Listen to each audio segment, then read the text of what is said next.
Pasti kalian sudah sering mendengar kata Bitcoin dan blockchain, atau bahkan kalian sudah sering membicarakannya. Kalau ngomongin cryptocurrency, pasti nggak jauh-jauh dari blockchain.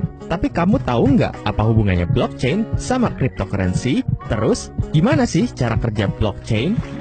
Blockchain adalah sistem yang menyimpan data transaksi mata uang digital. Sistem ini tidak dikelola oleh pihak ketiga seperti bank, melainkan dikelola oleh semua pengguna. Bayangkan ada 5 orang yang ingin bebas bertransaksi tanpa menggunakan bank atau pihak ketiga. Sebut saja Joko, Giman, Marwan, Sony, dan Gatot. Dengan kesepakatan bersama, mereka memiliki rincian akun mereka masing-masing tanpa harus mengetahui identitas orang lain. Bayangkan juga kalau mereka tergabung dalam sebuah grup WhatsApp untuk berkomunikasi satu sama lain. Yang mereka butuhkan adalah folder kosong, kertas, dan pena. Mereka semua siap untuk mencatat seluruh transaksi keuangan mereka. Giman ingin mengirimkan Rp100.000 kepada Sony. Giman kemudian mengumumkannya di grup. Guys, gua transfer Rp100.000 ya ke Sony. Setiap anggota bisa memeriksa saldo Giman dan memastikan di dompetnya ada Rp100.000.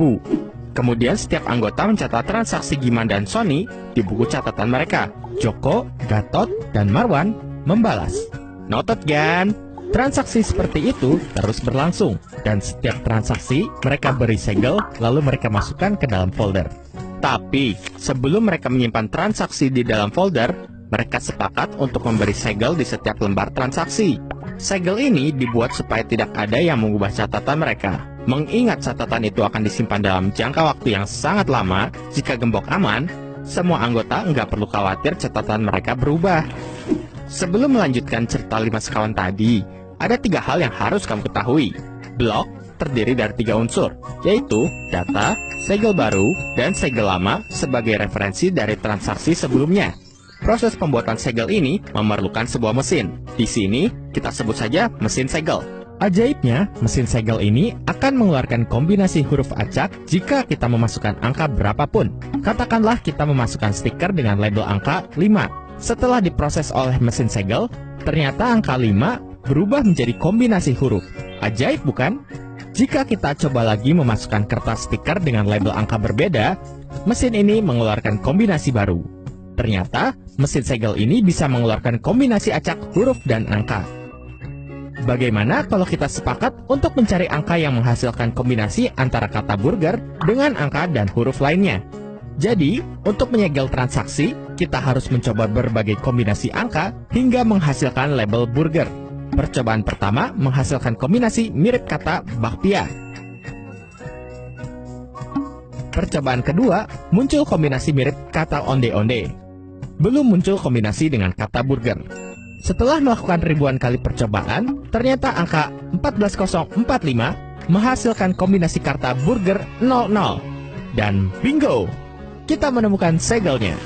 Akhirnya, satu kertas transaksi bisa kita lipat, lalu disegel dengan stiker berlabel 14045. Sekarang, kita bisa memasukkannya ke dalam folder. Label 14045 ini juga disebut sebagai proof of work, yang artinya ada sebuah upaya untuk melakukan percobaan memasukkan stiker dengan label angka ke mesin, hingga menemukan kombinasi burger 00. Angka 14045 atau disebut juga sebagai segel lama akan menjadi acuan perhitungan segel baru untuk transaksi selanjutnya. Misalnya, transaksi kedua. Kalau angka tebakanmu ditambah dengan angka di segel lama menghasilkan kata burger, maka tebakanmu benar. Mari kita coba lagi. Kita jumlahkan angka segel lama dengan angka tebakan pertama. Hasil penjumlahannya kita masukkan ke mesin. Ternyata yang muncul bukan burger, tapi ayam. Percobaan kedua. Angka segel lama kita jumlahkan dengan angka tebakan kedua. Setelah hasilnya kita masukkan ke mesin, yang muncul mecin, bukan burger.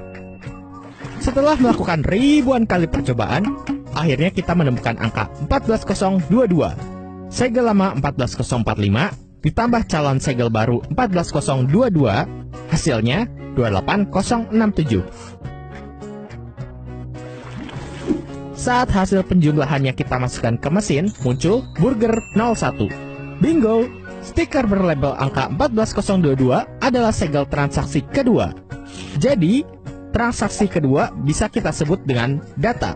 Angka 14022 bisa kita sebut dengan segel baru. Angka 14045 bisa kita sebut dengan segel lama, referensi dari transaksi sebelumnya. Bagaimana cara validasi pada setiap transaksi? Cukup menambahkan angka segel baru dan segel lama, kemudian jumlahnya dimasukkan ke dalam mesin segel. Jika yang muncul adalah burger 01, maka transaksi dinyatakan valid. Kata burger ini hanyalah ilustrasi, karena proses enkripsi yang sebenarnya sangat rumit. Kembali ke cerita Giman. Pada transaksi pertama, mereka memberi segel referensi transaksi dengan 5 digit angka 0, karena tidak ada transaksi sebelumnya. Mereka menemukan segel pertama yang menghasilkan kombinasi burger 00 dari mesin segel. Transaksi pertama inilah yang menjadi cikal bakal blockchain atau Genesis block. Pada proses penyegelan transaksi berikutnya, Joko, Giman, Marwan, Sony, dan Gatot mencoba menghitung dan memasukkan angka ke mesin segel. Ketika Marwan menemukan hitungan yang tepat, Marwan mengumumkannya lewat grup WhatsApp. Semua anggota langsung melakukan verifikasi dengan cara menambahkan angka di segel lama dengan angka yang baru Marwan temukan. Lalu, mereka masukkan hasil penjumlahannya ke mesin segel. Setelah muncul kode verifikasi burger 01, seluruh anggota WhatsApp langsung mengonfirmasi.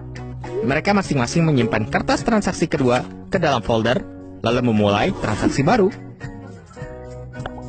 Jadi, catatan transaksi Joko, Giman, Marwan, Sony, dan Gatot adalah blok, dan folder penyimpanan mereka disebut dengan blockchain.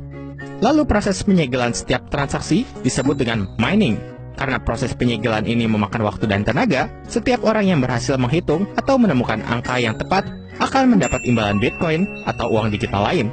Bitcoin ini sebenarnya hanyalah sebuah nama. Ia menjadi bernilai karena kesepakatan kelompok itu untuk menghargai proses penyegelan yang rumit tadi. Makin banyak orang percaya dengan konsep dan sistem Bitcoin, maka nilainya akan semakin tinggi. Bagaimana jika ada orang yang ingin bergabung dengan mereka? Satu orang ini secara otomatis mendapatkan salinan seluruh transaksi sebelumnya. Dan jika ada transaksi baru, sebuah blok akan terbentuk dan langsung didistribusikan ke dalam network. Nah, apakah kamu sudah mengerti cara kerja blockchain? Atau jangan-jangan malah makin pusing?